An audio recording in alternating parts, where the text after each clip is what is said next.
Hello students, welcome back to the channel. In today's video, we are going to discuss about the important question and answer of environment and ecology, AKTU University first year one shot video, and the subject code is BS 104 in first semester and BS 204 in second semester.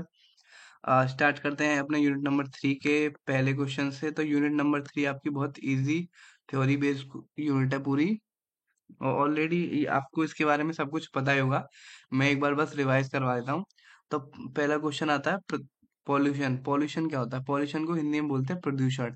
तो pollution ऐसा होता है कि हमारे substance में, environment में जितने भी प्रेजेंस ऑफ इम्प्योरिटीज, जो सब इम्प्योरिटीज होती हैं, उसको पॉल्यूशन बोलते हैं, जिससे ह्यूमन बींग्स पर, एनिमल्स पर या फिर प्लांट लाइफ पर हार्मफुल इफेक्ट पड़ता है। उस चीज को पॉल्यूशन बोलते हैं, इसे हिंदी में प्रदूषण बोलते हैं।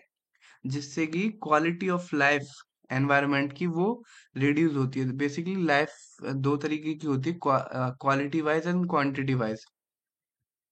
क्वांटिटी वाइज लाइक आप कितने इयर्स जी रहे हो, और क्वालिटी वाइज आप कैसी लाइफ जी रहे हो, गुड क्वालिटी की और बैड क्वालिटी की। तो पॉल्यूशन से इफेक्ट ये होता है कि हमारी लाइफ की क्वालिटी रिड्यूस होती है।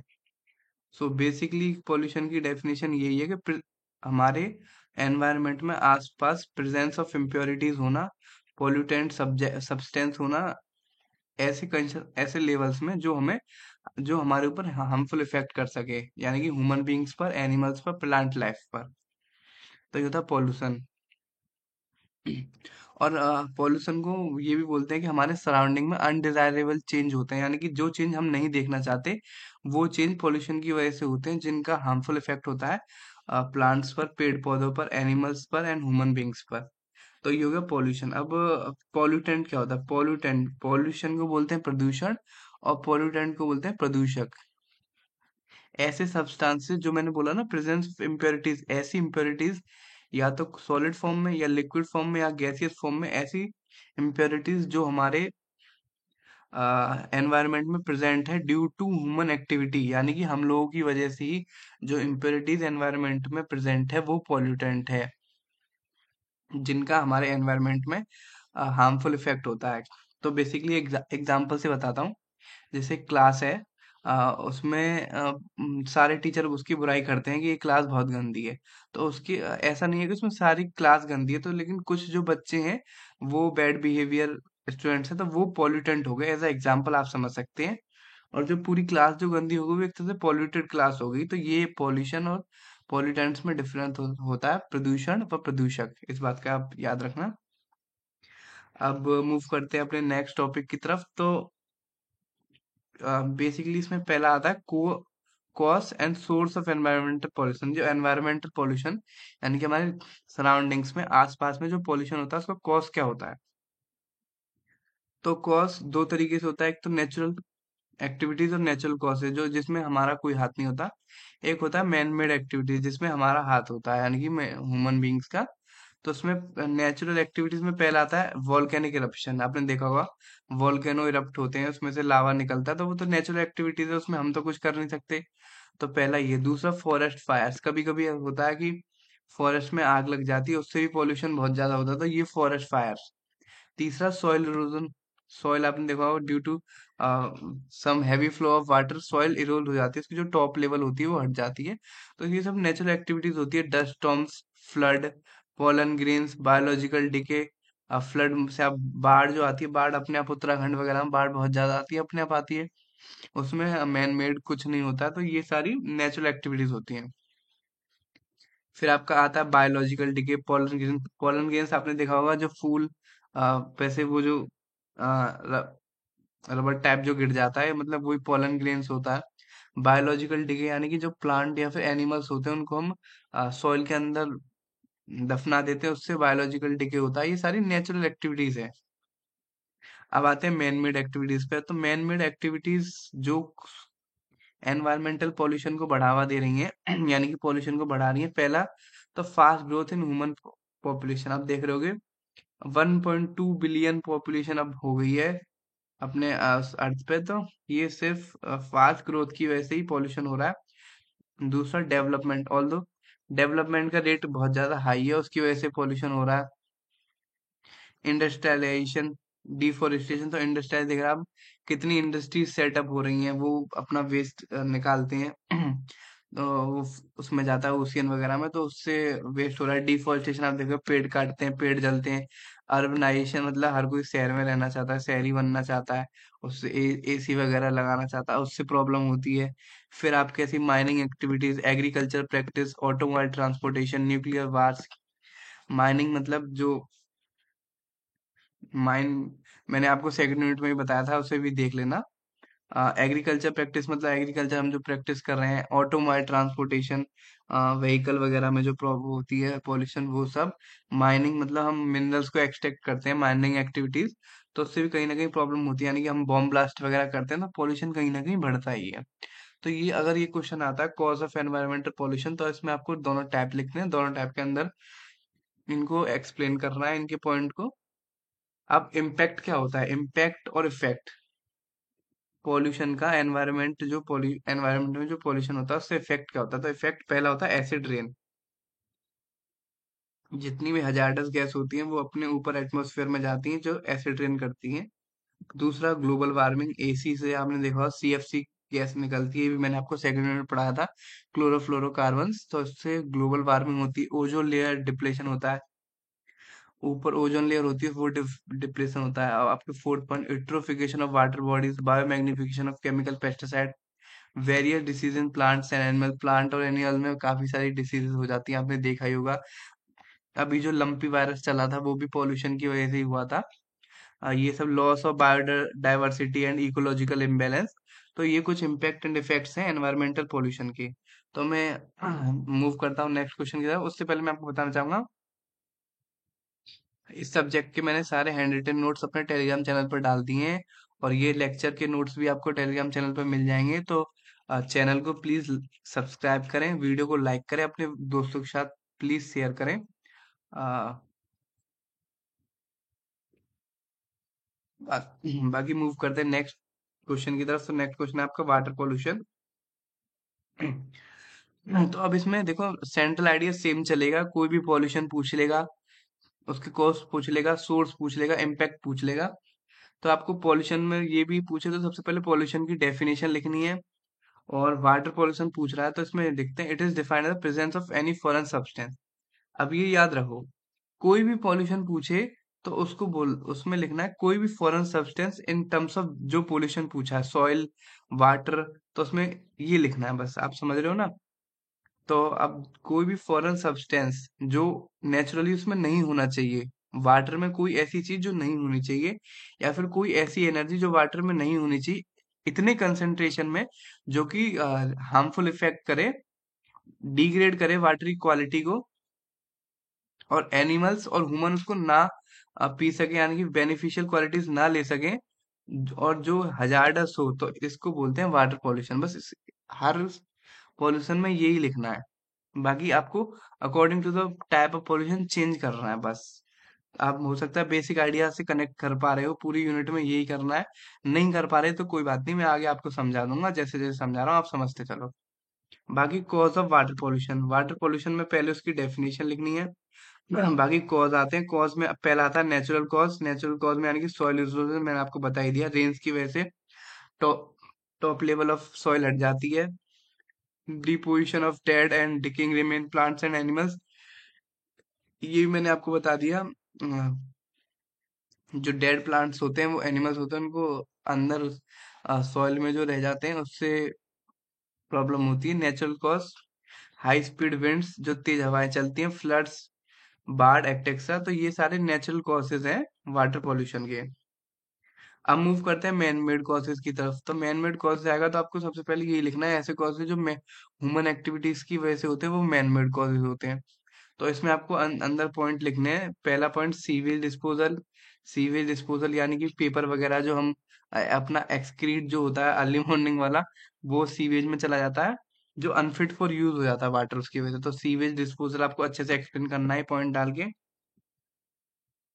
Next, industrial waste. Industrial waste भी मैंने आपको बताया था, इंडस्ट्री जैसे जैसे लग रही है तो वाटर में अपने जो कंपोनेंट्स हैं उन्हें डिके कर देते हैं, तो वो इंडस्ट्रियल वेस्ट। तीसरा, यूट्रोफिकेशन। यूट्रोफिकेशन भी एक प्रोसेस होता है, इसको आप पॉइंट याद कर लेना। चौथा, एग्रीकल्चर वेस्ट। एग्रीकल्चर वेस्ट भी होता है। इसके अंदर भी आपको रेनफॉल वगैरह लिखना है, पेस्टिसाइड्स का यूज है होता है ये लिखना है। पांचवा कस्टम एंड ट्रेडिशंस, हमारे कुछ कस्टम और ट्रेडिशंस ऐसे होते हैं, मैं आपको एग्जांपल देता हूँ। जो हमारी डेड बॉडीज होती हैं, उनकी अस्थियां हम बहा देते हैं ना, वो भी एक तरह से वाटर पॉल्यूशन ही होता है। बट हम इसमें कुछ नहीं कर सकते क्योंकि हमारे कस्टम एंड ट्रेडिशन है वो, जो कि लॉन्ग टाइम से चलते हुए आ रहे हैं, जिससे हमें ब्रीथिंग प्रॉब्लम भी हो सकती है। ऑल्दो अफेक्टेड वाटर को पीने से हमें डाइजेशन में प्रॉब्लम हो सकती है, और यहाँ तक कि हमारा ब्लड भी इम्प्योर हो सकता है, इवन हमें स्किन डिसीजेज हो सकती हैं। तो ये एक पॉइंट है। सिक्स आपका thermal power station. Thermal power station यानी कि पावर स्टेशन में जब इलेक्ट्रिसिटी बनती है तो हॉट वाटर रिलीज होता है, जो कि डायरेक्टली आपकी इंडस्ट्रियल वाटर बॉडीज में जाता है। जो कुछ ऐसे एक्वेटिक प्लांट्स और एनिमल्स होते हैं पानी में रहने वाले, जो गर्म पानी को नहीं सह पाते हैं, और उसमें एनर्जीज भी होती हैं, तो जिससे कि उनकी डेथ हो जाती है, उनको शॉक लगता है। तो इससे भी प्रॉब्लम होती है, और वो वाटर पॉल्यूशन को इंक्रीज करता है। तो ये आपके मैन मेड कॉजेज हो गए। अब मूव करते हैं सोर्सेज ऑफ वाटर पॉल्यूशन की तरफ। तो सोर्स ऑफ वाटर पॉल्यूशन बोला ना मैंने आपको, मेन ये आपको याद करना है सबसे पहले। पॉल्यूशन कौन सा है, पॉल्यूशन की डेफिनेशन लिखनी है, क्वेश्चन आता है 10 नंबर में। उसके बाद टाइप ऑफ पॉल्यूशन लिखना है, foreign substances in term of the question is asking. उसके बाद कॉजेज लिखने हैं, उसके बाद सोर्सेज आएंगे, और उसके बाद इफेक्ट। कॉजेज, अब सोर्सेज पे आते हैं, तो पहला source sewage and other including human and animal etcetera paper, ये मैंने आपको बताया पीछे। इंडस्ट्रियल एफलुएंट्स ये भी बताया, एग्रीकल्चर वेस्ट ये भी बताया, पेस्टिसाइड फर्टिलाइजर यूज करते हैं, इंडस्ट्रियल वेस्ट ये भी आपको मैंने पॉइंट बताया। केमिकल इंडस्ट्रीज जो होती हैं अपना वाटर में अपना वो डालती हैं, कंपोनेंट डाल देती हैं। Slit in surface run of construction site, burn particle और land.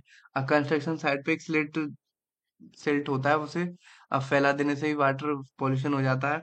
Burning of dead by near by reverse, ये मैंने आपको बताया, हरिद्वार का एग्जांपल आप इसमें लिख सकते हैं, हरिद्वार में ऐसा ही होता है। Heat discharge of cooling water by power plants, ये भी मैंने आपको पीछे बताया। तो ये इसमें खाली सोर्सेज लिखने हैं। फिर आता है आपका इफेक्ट ऑफ वाटर पॉल्यूशन।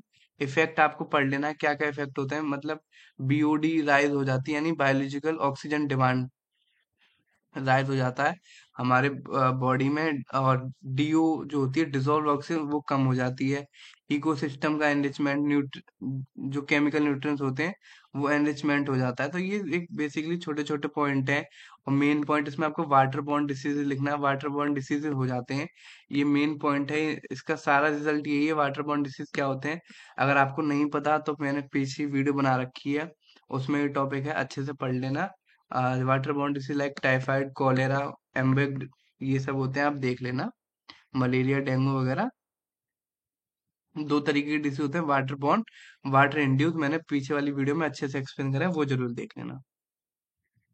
अब मूव करते हैं कंट्रोल मीजर। अब कंट्रोल मीजर ये बहुत इजी है कि वाटर पॉल्यूशन को कंट्रोल कैसे करना है, पता सबको होता है, कंट्रोल कोई नहीं करता। पहला तो वाटर पाइप्स में जितने भी लीकेज है उनको प्रॉपरली चेक करना है, क्रैक्स को चेक करना है। Proper use of fertiliser and pesticide, जो एग्रीकल्चर यूज होता है जिससे वाटर पॉल्यूशन ओवर होता है, उनका प्रॉपर यूज करना, फर्टिलाइजर्स का और पेस्टिसाइड्स का। अब next, dead body should not be burn, जो भी आपके कॉजेज हैं उनको एंटी करके लिखना है कि डेड बॉडीज नहीं करनी। थर्मल पावर प्लांट का जो पानी है छोड़ डिस्चार्ज करने से पहले कूल्ड होना चाहिए, मैंने आपको बताया था ना, गर्म पानी छोड़ देते हैं जिससे एक्वेटिक प्लांट्स मर जाते हैं, उसको कूल होना चाहिए। तो ये भी बेसिकली दो तरीके के होते हैं वाटर ट्रीटमेंट, एक तो प्राइमरी ट्रीटमेंट होता है, एक सेकेंडरी ट्रीटमेंट, एंड थर्ड आपका टर्शियरी ट्रीटमेंट भी होता है। इसमें स्टेप्स होते हैं वो आप देख लो एक बार। स्क्रीनिंग होती है, ग्रिट रिमूवल होता है, सेडिमेंटेशन होता है प्राइमरी ट्रीटमेंट में अगर वाटर पॉल्यूटेड है। उसके बाद सेकेंडरी ट्रीटमेंट होता है, यानी कि इसमें स्लज प्रोसेस होता है, ट्रिकलिंग फिल्टर्स होते हैं। और टर्शियरी ट्रीटमेंट में क्या होता है, जो सस्पेंडेड सॉलिड्स बच जाते हैं, यानी कि वाटर में कुछ पार्टिकल रह जाते हैं, टॉक्सिक सब्सटेंस डिजोल्व, उन्हें हटाया जाता है। तो ये सब आपके कंट्रोल मेजर्स और ट्रीटमेंट ऑफ वाटर है, तो इन्हें भी एक बार देख लेना। अब मूव करते हैं नेक्स्ट एयर पोल्यूशन की तरफ।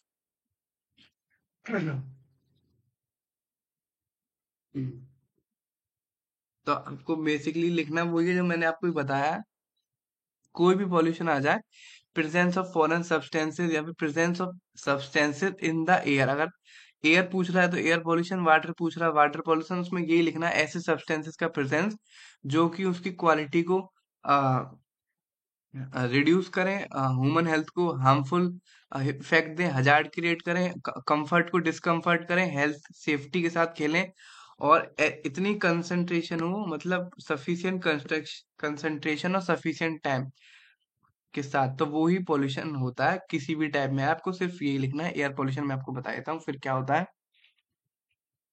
Air pollution is the presence of substances in the air in sufficient concentration and sufficient times to interfere with the comfort, health, safety and full use and enjoyment of property। अब इसमें यह है कि air pollution ऐसे foreign substances air में जो human life को, human health को डिस्कम्फर्ट करें, वही एयर पोल्यूशन होता है।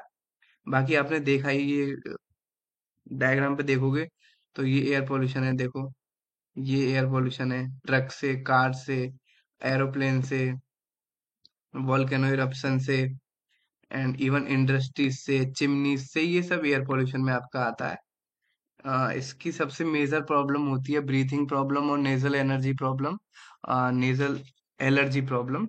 तो वो आप मैं आपको भी बताऊंगा आगे। इसके भी टाइप्स होते हैं, नेचुरल एंड मैन मेड। तो इसका क्लासिफिकेशन आ सकता है, आएगा यही पॉल्यूशन आएगा। पॉल्यूशन क्या होता है, पॉल्यूशन की डेफिनेशन लिखनी है, एयर पॉल्यूशन पूछे उसकी लिखनी है, सोर्सेज लिखने हैं, कॉसेज लिखने हैं, क्लासिफिकेशन लिखने, आएगा यही सब में। बाकी causes of air pollution, causes of air pollution क्या होता है, पहला नेचुरल, दूसरा मैन मेड। नेचुरल में तो साइक्लोन्स होते हैं, वोल्केनिक इरप्शन होते हैं, अर्थक्वेक्स होते हैं, इन सब से डस्ट पार्टिकल हैं जो हमारे एयर में मिक्स हो जाते हैं, तो ये नेचुरल हुआ। और दूसरा फॉरेस्ट फायर्स होते हैं, पॉलन ग्रेन्स होते हैं, ये मैंने आपको बताइए फॉरेस्ट फायर्स क्या होता है, तो उससे नेचुरल कॉज होता है। तीसरा कुछ गैसेस जो हैं वो आपकी एटमॉस्फेयर में रिलीज हो जाती हैं, उससे नेचुरल कॉज होता है एयर पोल्यूशन का। ये आपका नेचुरल कॉज हुआ। मैन मेड ऐसे कॉजेज होते हैं जो ह्यूमन बींग्स करते हैं। पहला मेन इंपोर्टेंट इंडस्ट्रियल वेस्ट, दूसरा ऑटोमोबाइल इंडस्ट्रियल वेस्ट, मैंने आपको बताया चिमनीज जो भट्टे वगैरह होते हैं उनमें से धुआं निकलता है। ऑटोमोबाइल जो होती हैं, एक्सपायर्ड ऑटोमोबाइल्स होते हैं, उनसे निकलता है। बस इसमें अंदर आपको पॉइंट लिखने हैं, वो आप लिख लोगे। तीसरा थर्मल पावर स्टेशन।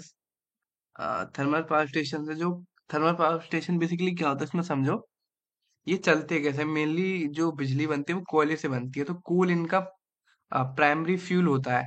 तो जो कोल ऐसे जो जनरेट होती है वो एक वेस्ट प्रोडक्ट ही तो हुआ, तो वो इसका एक मैन मेड कॉज होता है। अब मूव करते हैं effects of air pollution. Air pollutants कुछ होते हैं, कार्बन मोनोऑक्साइड आपका एयर पोल्यूटेंट है, कार्बन डाइऑक्साइड आपका एयर पोल्यूटेंट है, NO2, N2O, SO2, CFC मैंने आपको पहली यूनिट में बताया हुआ शायद, क्लोरोफ्लोरोकार्बन, CH4 एंड डस्ट, ये आपके पोल्यूटेंट्स हैं। पॉल्यूटेंट्स तो मैंने आपको क्लियर होगा, प्रदूषक जिनकी वजह से पॉल्यूशन होता है, ऐसे पार्टिकल जो पॉल्यूशन के लिए रिस्पॉन्सिबल होते हैं उन्हें पॉल्यूटेंट्स बोलते हैं। तो CO से क्या होता है, इफेक्ट्स क्या होता है, ब्लड पॉइजनिंग होती है। CO2 से इफेक्ट क्या होता है, ग्रीन हाउस इफेक्ट होता है, ग्लोबल वार्मिंग। CO2 हमारी एसी से भी निकलती है। NO2 से क्या होता है, एसिड रेन होता है, और फोटोकेमिकल स्मॉग होता है। N2O से क्या होता है, ग्रीन हाउस इफेक्ट होता है। SO2 से भी आपकी एसिड रेन के लिए रेस्पॉन्सिबल होती है, और सल्फरस स्मोक के लिए रेस्पॉन्सिबल होती है। सुबह सुबह आपने देखा होगा कि धुंध सी निकलती है जो कि आंखों में चुभती है, वही SO2 की वजह से होती है।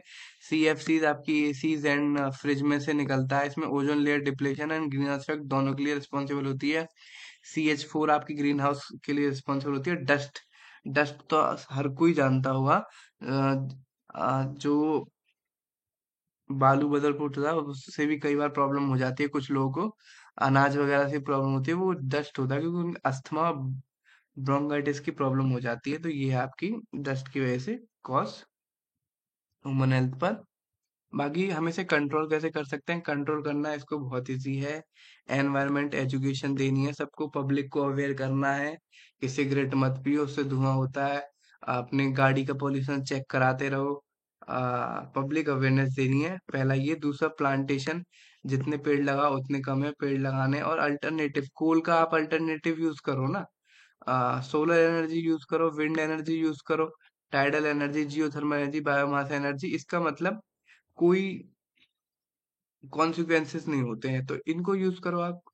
दूसरा, control of vehicle pollution, CNG के व्हीकल आ रहे हैं उन्हें यूज करो, ईवीज आ रही हैं इलेक्ट्रिकल व्हीकल उन्हें यूज करो। और रेगुलर इंटरवल पर अपना चेकअप कराओ। और बाइक का, और जो एक्सपायर्ड बाइक है उनको मत चलाओ, ये आपका कंट्रोल। और control of industrial pollution, large scale पर जितनी फैक्ट्रीज है उनकी ग्रीन बेल्ट डिजाइनिंग करो, अच्छे से सेटअप लगाओ, चिमनियों को थोड़ा ऊंचा बनाओ कि ह्यूमन इफेक्ट ना हो सके। एंड रूल, और हालांकि रूल्स तो बनाए भी गए हैं इसके लिए। एग्जाम्पल है air prevention and control of pollution act 1981। तो कंट्रोल में सिर्फ इतना ही। अब मूव करते हैं नेक्स्ट आपका नॉइस पोल्यूशन की तरफ। तो noise pollution, the unwanted sound in the atmosphere is called noise pollution. सबसे इजी पॉल्यूशन मेरे ख्याल से यही है कि एनवायरनमेंट में, हमारे एटमॉस्फेयर में आसपास चारों ओर जो भी ऐसी आवाजें हैं जो हमें नहीं चाहिए, अनवांटेड साउंड है, वो आपका नॉइस पोल्यूशन है। बेसिक इसमें टेक्निकल टर्म आता है, इसकी यूनिट डेसिबल। नॉइज को हमेशा हम एक यूनिट, ऐसा यूनिट से कंपेयर करते हैं, डेसिबल। नॉइज लेवल की रेंज होती है 0 to more than 120 डेसिबल, और जो नॉइज होता है वो, noise beyond 120 decibel cause physical discomfort. यानी कि 0 से लेकर 120 डेसिबल तक हम एक बार को सहन कर सकते हैं, लेकिन उसके ऊपर अगर डेसिबल गया, ऐसा यूनिट अगर ऊपर गई, तो हमारे लिए फिजिकल डिस्कम्फर्ट ऑब्वियसली क्रिएट करेगी।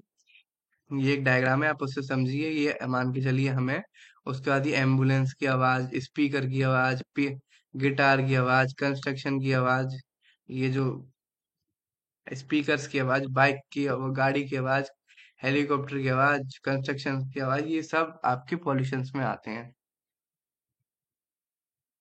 अब मूव करते हैं सोर्सेज ऑफ नॉइस पॉल्यूशन। मैंने आपको बताया ना, अब मेन पॉइंट यही है, सोर्सेज आएंगे, इफेक्ट्स आएंगे, कॉजेज आएंगे। सोर्सेज कहाँ से होता है, इफेक्ट क्या क्या प्रॉब्लम होती है, कंट्रोल कैसे कर सकते हैं, तो ये मेन तीन चीज आएंगी। तो पहले हम पढ़ लेते हैं sources of noise pollution. Noise pollution होता कहाँ कहाँ से है। तो बेसिकली पहला होता है इंडस्ट्री, जैसे टेक्सटाइल मिल्स होते हैं, प्रिंटिंग प्रेस होती है, डिफेंस इक्विपमेंट्स बनते हैं। तो दिन भर खट खट खट इनमें आवाज आती रहती है। प्रिंटिंग प्रेस तो मेरे तो घर के बराबर में भी है, मैं तो देखता रहता हूँ, तो उससे आवाज आती है। सेकंड आपका ट्रांसपोर्ट व्हीकल्स लाइक ट्रेन चलती हैं, ट्रक चलते हैं, बस कार चलते हैं, दिन भर पे पे उनसे नॉइस पोल्यूशन होता रहता है। अब ऐसा नहीं है कि बाहर के लोग ही जिम्मेदार है, हम भी जिम्मेदार हैं, क्योंकि हमारे घर में मिक्सर चलता है, एग्जॉस्ट फैन चलते हैं, डेजर्ट कूलर चलता है, फर्राटा चलता है, वैक्यूम क्लीनर चलता है, तो उससे भी ऑब्वियसली नॉइज पोल्यूशन क्रिएट होता ही है। चौथा, एंटरटेनिंग इक्विपमेंट, जो नए नए लड़के आजकल गाने सुनते हैं, रेडियो तो आजकल कौन ही सुनता है, जो टेलीविजन गाने वगैरह चलते हैं बहुत तेज आवाज पे, उससे भी नॉइज पोल्यूशन होता है। डीजेस चलते हैं, उससे भी नॉइज पोल्यूशन होता है। और जो पब्लिक एड्रेसिंग मैंने आपको बताया ही है, स्पीकर से पब्लिक एड्रेसिंग होती है ना, स्पीकर लगा देते हैं गली मोहल्ले पे, उसमें गाने चलाते हैं, उससे नॉइस पोल्यूशन होता है। और जैसे कंस्ट्रक्शन साइट पर ब्लास्टिंग वगैरह होती है, स्टोन का काम होता है, क्रशिंग का काम होता है, तो उससे भी ऑब्वियसली नॉइस पोल्यूशन बढ़ता ही बढ़ता है। अब बाकी ये भूलना तो नहीं चाहिए, लेकिन दिवाली पर भी क्रैकर्स चलाते हैं, तो उससे भी पोल्यूशन होता है। अब लिखना चाहो तो इसको लिख सकते हैं, ये हो गया सोर्सेज में। अब आते हैं इफेक्ट्स पर। सोर्सेज में आपसे पूछा था कि कहाँ कहाँ से होता है इफेक्ट्स, यानी कि नॉइस पोल्यूशन होने के बाद इफेक्ट्स क्या पड़ता है। इफेक्ट्स, पहला है आपका हियरिंग लॉस। हो सकता है आपको टेम्परेरी और परमानेंट हियरिंग लॉस हो जाए, हो सकता है थोड़ी देर के लिए आप ना सुन पाए, और हो सकता है कि आप कभी भी ना सुन पाए। कम्युनिकेशन को इंटरफेयर करता है, यानी कि मैं और आप बात कर रहे हैं, अभी बीच में कोई गाना चला दे आपके घर पे ही आके, तो मैं जो कह रहा हूँ आप वो नहीं सुन पाओगे, तो उससे प्रॉब्लम होती है। तीसरा, it causes anxiety and stress. थोड़ा बहुत गाना सुनोगे, स्ट्रेस कम होगा, लेकिन ओवर सॉन्ग सुनते रहोगे, डीजे पे बैठे ही रहोगे, तो एंजाइटी क्रिएट होगी, स्ट्रेस क्रिएट होगा। Noise cause dilation of the प्यूपिल, ये एक टेक्निकल वर्ड है, प्यूपिल, ये अपने आइस के अंदर होता है। नॉइज से कई बार प्यूपिल डिसलोकेशन हो जाता है, अपनी जगह से हट जाता है, जिससे कि रात में देखने में परेशानी होती है। फिफ्थ पॉइंट, इमोशनल डिस्टरबेंस भी होता है। इमोशनल डिस्टरबेंस में आपको एग्जांपल दूं, लाइक हमारे यहाँ किसी की ना ना करे नारायण ऐसा हो जाए कि किसी की डेथ हो जाए और सामने वाला डीजे चला रहा हो, तो ऑब्वियसली इमोशनल डिस्टरबेंसेस होगा। आपके एग्जाम में आपको गाने नहीं सुनने, अगला वाला गाने चला रहा है, नॉइस पोल्यूशन कर रहा है, तो इमोशनल डिस्टरबेंस होता ही होता है। And six, very important, damage to heart. जो बड़े बूढ़े लोग होते हैं उनकी हार्ट को डैमेज हो जाता है। ब्रेन एनिमल्स, जो आपने देखा होगा दिवाली पर पटाखे पर जो डॉग्स वगैरह होते हैं वो डरते हैं, क्यों? क्योंकि उनके ब्रेन्स में प्रॉब्लम होती है, इसलिए वो नॉइस की वजह से। तो ये आपके इफेक्ट हो गए। अब आते हैं आपके कंट्रोल की तरफ। इफ हाँ, सोर्सेज में हमने पढ़ा कहाँ से होते हैं, कॉज इफेक्ट में हमने पढ़ा उसका इफेक्ट क्या होता है। अब कंट्रोल में हम पढ़ेंगे इसको कंट्रोल कैसे कर सकते हैं। तो कंट्रोल में पहला point, proper lubrication and maintenance of the machine can reduce the noise.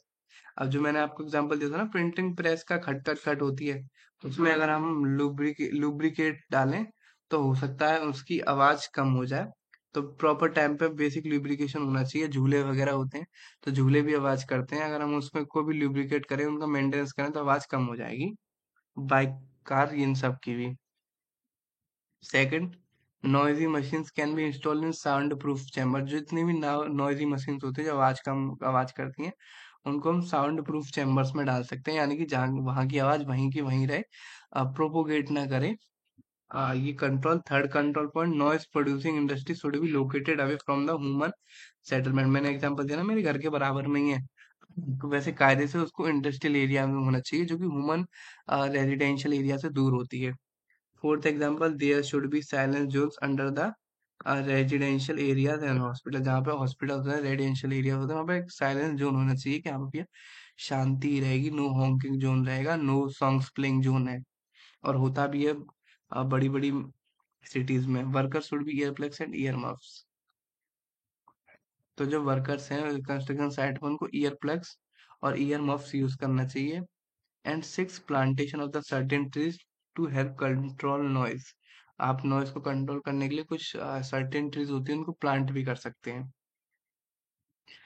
अब मूव करते हैं वेस्ट की तरफ। तो वेस्ट आपका एक नेक्स्ट टॉपिक है। बाकी मैंने आपके सारे इम्पोर्टेंट पॉल्यूशंस के टाइप्स डिस्कस कर लिए हैं।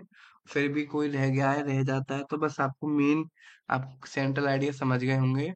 अब बाकी इम्पोर्टेंट सारे मैंने कवर कर लिए। अब आता है वेस्ट। वेस्ट से चलने से पहले मैं आपको बताऊंगा कि हाँ, इसके टेलीग्राम चैनल पर नोट्स हैं, वहां से आप ले लेना। और प्लीज चैनल को सब्सक्राइब करना, अपने फ्रेंड्स के साथ शेयर करना।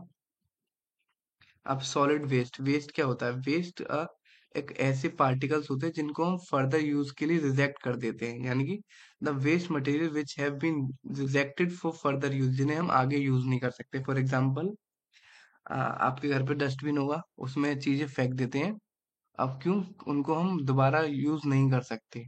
तो ऐसी चीजें जिनको हम फर्दर यूज नहीं कर सकते, have been rejected for further use, is called waste. और जो कि एटमॉस्फेयर में इजीली एस्केप नहीं होती हैं और वाटर से भी ट्रांसपोर्ट नहीं होती स्ट्रीम्स में, तो वो सॉलिड वेस्ट होता है। तो वेस्ट का यही है कि have been rejected for further use. और सॉलिड वेस्ट वो होते हैं जो कि एटमॉस्फेयर से इजीली गायब नहीं होते और वाटर स्ट्रीम पानी में भी डाल करके इजीली स्केप नहीं होते, तो वो आपके सॉलिड वेस्ट होते हैं। टाइप ऑफ वेस्ट मटेरियल्स, आप इसमें आपको सेकंड टॉपिक आएगा, वेस्ट मटेरियल के टाइप्स। तो वेस्ट मटेरियल का पहला टाइप होता है domestic waste.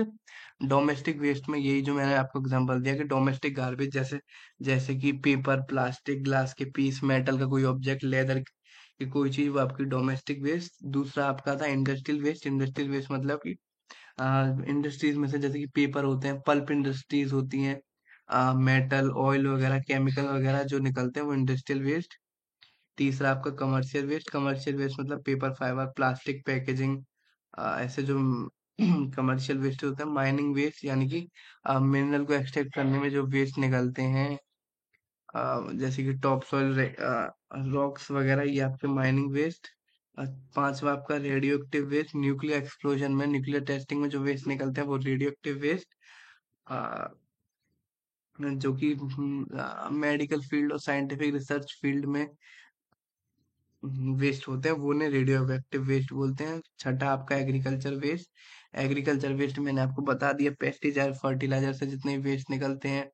Paddy husk bagasse, sugarcane से बैगेज निकलते हैं, वो आपके सारे वेस्ट जिन्हें हम यूज नहीं कर सकते। और जो मक्का होती है कॉर्न रेजिड्यू, उसका आपने कभी मक्का खाई हो तो उसमें से ऊपर का छिलका हटाते हैं तो वो कॉर्न रेजिड्यू होता है, उसे हम दोबारा यूज नहीं कर सकते, वो आपका एग्रीकल्चर वेस्ट। सेवंथ आपका हॉस्पिटल वेस्ट, इससे तो सब जानते होंगे। निडल्स होती है, एक बार किसी को एक निडल से इंजेक्शन लगा दिया तो उस निडल से और सिरिंज से तो किसी और को नहीं लगा सकते, तो वो हॉस्पिटल वेस्ट। और ब्लेड होते हैं, ब्लड सोक बैंडेज होते हैं, ह्यूमन फ्लैश होता है, टिश्यूज होते हैं। ये सब कॉन्टेजियस डिसीज भी क्रिएट करते हैं, इनको तो वैसे भी यूज नहीं करना चाहिए। तो ये सारे आपके आते हैं हॉस्पिटल वेस्ट में। बाकी ये आपके कंपोनेंट ऑफ वेस्ट का एक फ्लो डायग्राम है, ये मुझे थोड़ा इंपॉर्टेंट लगा, तो एक बार इसको देख लेना क्या होता है। वेस्ट जनरेशन है, स्टोरेज है, उसके बाद collection, then transfer and transport, processing and recovery, and these are correlated at last disposal. तो एक बार इस फ्लो डायग्राम को जरूर देख लेना अच्छे से। तो डिस्पोजल, अब लास्ट टॉपिक आपका है selection criteria for disposal site. ये जितने भी सॉलिड वेस्ट होते हैं जिनको डिस्पोज करना इजी नहीं होता, तो इसके लिए डिस्पोजल साइट के लिए कुछ सिलेक्शन क्राइटेरिया होता है। तो पहला क्राइटेरिया ये होता है कि हमें इंश्योर कर लेना चाहिए जो लैंड है वो सफिशिएंट एरिया में है या फिर नहीं, और जो हमारे पास रीजनेबल पीरियड ऑफ टाइम के लिए है या फिर नहीं। दूसरा, डिस्टेंस, ऑपरेटिंग कॉस्ट, ये सब चेक करना चाहिए, मतलब सिटीज से ज्यादा दूर भी ना हो, ट्रैफिक पैटर्न कैसा है, कंडीशंस कैसी हैं, ये सब चेक करना चाहिए। And third point, landfill sites के नियर होना चाहिए, और सॉइल कंडीशन और टोपोग्राफी ये सब कंसीडर करनी चाहिए हमें, ये सारे पॉइंट है। चौथा, क्लाइमेट कंडीशन अच्छा होना चाहिए, ऐसा ना हो कि हवा चले सारा कूड़ा ही उड़ जाए और फ्लड आए, ऐसा कूड़ा बह जाए, तो क्लाइमेट कंडीशन भी चेक करनी चाहिए। एंड लास्ट पॉइंट, ये हमें movement of leachate of the gases from the landfill not contaminated the groundwater aquifer। तो ये आपके कुछ फिफ्थ पॉइंट है सिलेक्शन क्राइटेरिया और डिस्पोजल साइट के लिए, ये देख लेना। ये कंपोनेंट मुझे इंपॉर्टेंट लगे इसलिए मैंने इनको भी कंसीडर किया, इन्हें भी देख लेना। अब बाकी थर्ड यूनिट में सिर्फ इम्पोर्टेंट सिर्फ इतना ही। And thank you for watching my video, and please please subscribe my channel and join Telegram group from Handwritten Notes, Quantums and other study material. Link is given in description box. If you like my video, please don't forget to comment, subscribe and share. Thank you.